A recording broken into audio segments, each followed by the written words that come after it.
Bonjour Christophe Lapp. Bonjour Madame le professeur.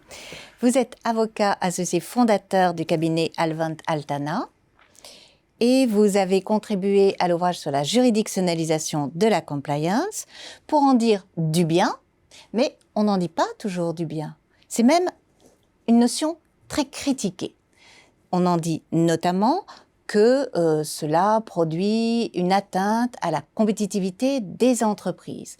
Comment répondriez-vous à cette critique si massive, si brutale et si courante? Alors la critique, elle est effectivement courante, elle est aussi réelle, il faut le reconnaître, tout simplement parce que les entreprises de ressortissants d'États moins vigilants, on va dire ça comme ça. Voilà, plus pudiquement, moins vigilants sur ces grands objectifs, travaillant dans des pays dont les besoins immédiats ne sont pas encore satisfaits et de ce fait eux-mêmes moins exigeants.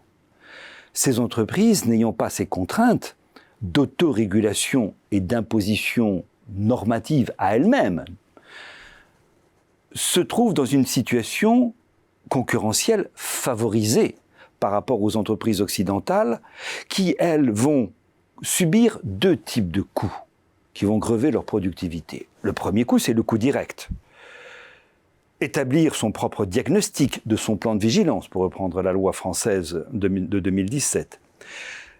Établir cet exercice prospectif de prévention de l'occurrence d'une atteinte à ses droits fondamentaux. C'est un coût.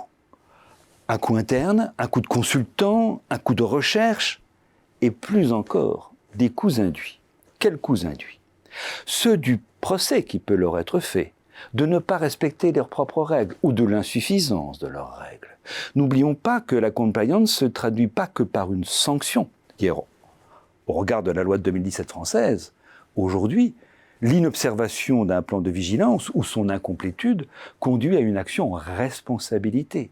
Mais au-delà de la responsabilité, c'est le risque réputationnel qui est en jeu. Le coût induit de la compliance est absolument considérable pour les sociétés occidentales. Il peut les mettre au banc de la société. Et nous n'atteindrons une égalité concurrentielle que lorsque les exigences au regard de ces droits fondamentaux seront unanimement partagées. Nous en sommes loin, je le reconnais volontiers. Bien. Eh bien, écoutez, nous allons néanmoins prendre ce chemin-là. Merci beaucoup, Christophe Lapp. Merci, Madame le professeur.